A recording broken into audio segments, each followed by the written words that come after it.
Chapter 4. Thought and Purpose. Until thought is linked with purpose, there is no intelligent accomplishment. With the majority, the bark of thought is allowed to drift upon the ocean of life. Aimlessness is a vice, and such drifting must not continue for him who would steer clear of catastrophe and destruction. They who have no central purpose in their life fall an easy prey to petty worries, fears, troubles, and self-pityings, all of which are indications of weakness, which lead, just as surely as deliberately planned sins, though by a different route, to failure, unhappiness, and loss, for weakness cannot persist in a power-evolving universe. A man should conceive of a legitimate purpose in his heart and set out to accomplish it.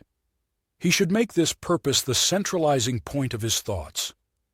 It may take the form of a spiritual ideal, or it may be a worldly object, according to his nature at the time being, but whichever it is, he should steadily focus his thought forces upon the object, which he has set before him. He should make this purpose his supreme duty, and should devote himself to its attainment, not allowing his thoughts to wander away into ephemeral fancies, longings, and imaginings. This is the royal road to self-control and true concentration of thought. Even if he fails again and again to accomplish his purpose, as he necessarily must until weakness is overcome, the strength of character gained will be the measure of his true success, and this will form a new starting point for future power and triumph. Those who are not prepared for the apprehension of a great purpose should fix their thoughts upon the faultless performance of their duty, no matter how insignificant their task may appear.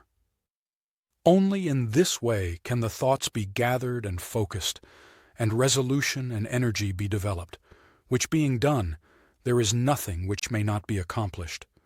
The weakest soul, knowing its own weakness, and believing this truth that strength can only be developed by effort and practice, will, thus believing, at once begin to exert itself, and, adding effort to effort, patience to patience, and strength to strength, will never cease to develop, and will at last grow divinely strong.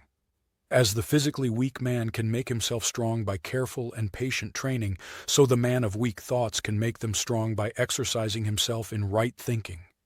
To put away aimlessness and weakness, and to begin to think with purpose, is to enter the ranks of those strong ones who only recognize failure as one of the pathways to attainment, who make all conditions serve them, and who think strongly, attempt fearlessly, and accomplish masterfully. Having conceived of his purpose, a man should mentally mark out a straight pathway to its achievement, looking neither to the right nor the left. Doubts and fears should be rigorously excluded. They are disintegrating elements, which break up the straight line of effort, rendering it crooked, ineffectual, useless. Thoughts of doubt and fear never accomplished anything, and never can. They always lead to failure, purpose, energy, power to do, and all strong thoughts cease when doubt and fear creep in. The will to do springs from the knowledge that we can do.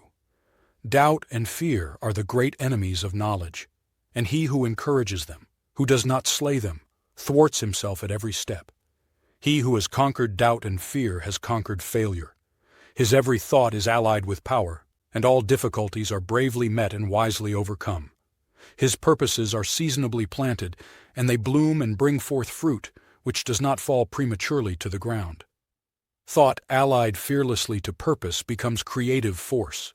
He who knows this is ready to become something higher and stronger than a mere bundle of wavering thoughts and fluctuating sensations.